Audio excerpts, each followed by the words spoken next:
By now, we're all too familiar with the Western narrative on Xinjiang and the so-called re-education camps. Many Western reports suggest that this is little more than a quote-unquote Nazi concentration camp where people inside are going through hell. Now, what better way to verify some of their claims than to actually get to the heart of it all? This is Kashgar, a predominantly Uyghur Muslim city in southwestern Xinjiang. To begin with, most Western reports suggest people inside these education centers could be there indefinitely. Now, local officials said the vast majority of the attendees have actually picked up a skill, completed the program, and went home. We traveled across Xinjiang in the past few days and actually found some of these attendees.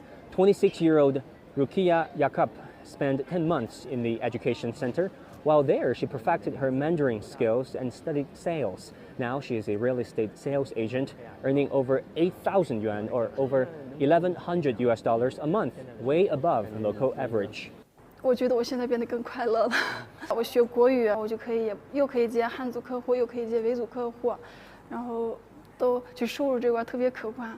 Another claim was that after these training programs, some Uyghurs are still missing. Still no info is gathering steam on Western social media. We questioned local government officials about this. And the answer we got was among the 100+ missing Uyghurs, half of them cannot be verified due to incomplete information such as misspelling of names, and a third are under criminal investigation or convicted criminals.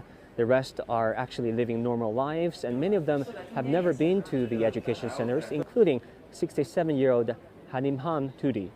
Facebook user published this video claiming to be Hanimham Tudi's daughter and said her mother was put in these education camps.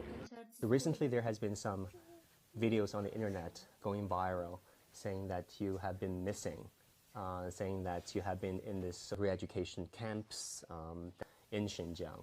Is that true?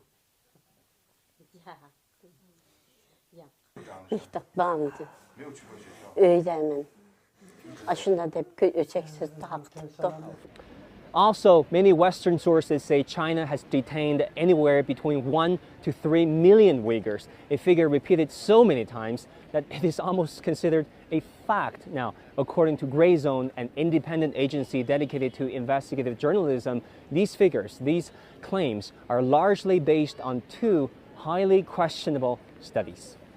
The first is the U.S. government-backed network of Chinese human rights defenders. It formed its estimate by interviewing a grand total of just 8 people.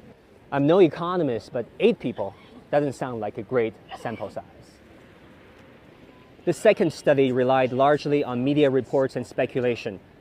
Its author, Adrian Zenz, is considered a far-right fundamentalist Christian who opposes homosexuality and gender equality, and who once said he is led by God on a mission against China.